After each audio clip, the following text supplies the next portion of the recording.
Good evening. As you're in the midst of Module 2, starting it, I'm in the midst of grading discussion boards and papers from Module 1, and I will have those posted up to you, up for you by Friday. At least that's my plan. But as I have gone through the first set of discussion boards, I do want to emphasize a couple things as you are working through Module 2. My first point to you about the discussion boards. In every module there are going to be 5 discussion questions, unless I add more. But every single question in the discussion board in the module needs to be addressed by you. And then you need to show that you are interacting with your peers by the feedback and questioning and dialogue that you have with your classmates. And you should use the calendar that I gave you and the discussion board kind of forum of phase 1, phase 2, phase 3. I think I posted an earlier video about that. When you are answering your initial question, let me say this: you need to show some deep, thoughtful, thorough reflection in your answer to those questions.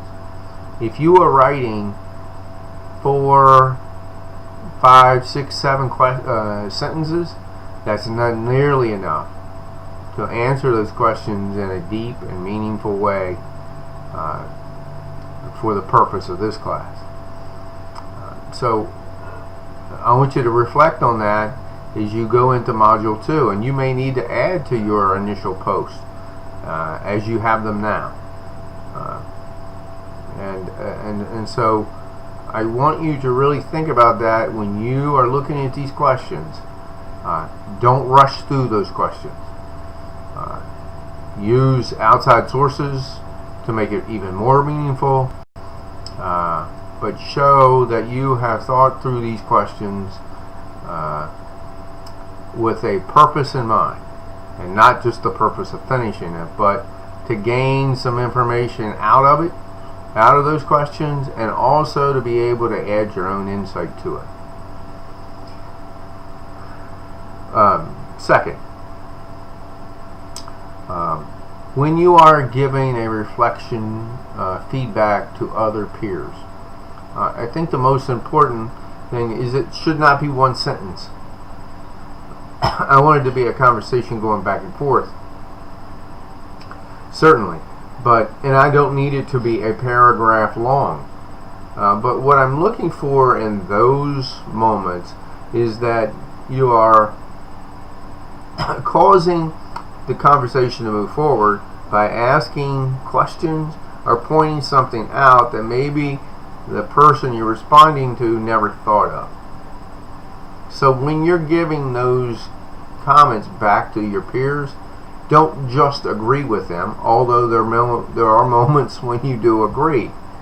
But conversation happens when we're asking each other questions and causing us to look at things in a different way. So think about that when you're giving your feedback to your peers. And then the only other thing, if you are indeed citing things, you need to make sure that you're using APA formatting when you're doing that. So, 3 things. Make sure you answer every question and really think about those questions and answering every element and showing a deep, thoughtful answer. 2, and when you're giving feedback to peers, make sure that you are, thinking about things, or more importantly, having them to think about something outside the box or in a different, a different perspective. And that's really what I'm looking for in those discussions. the discussion board answers that you're providing. So move forward, and if you need to, go back in and look at Module 2 and the discussions that you've had so far, and certainly add if you need to enhance your answers. Until next time, and I might, after I go through the papers, I'll come back and do another video just on the writing of papers and what we're looking for. Things I saw and things I think you need to think about as you start your second paper. But until then, I hope you have a nice evening, and we will see you in the threads. Thanks.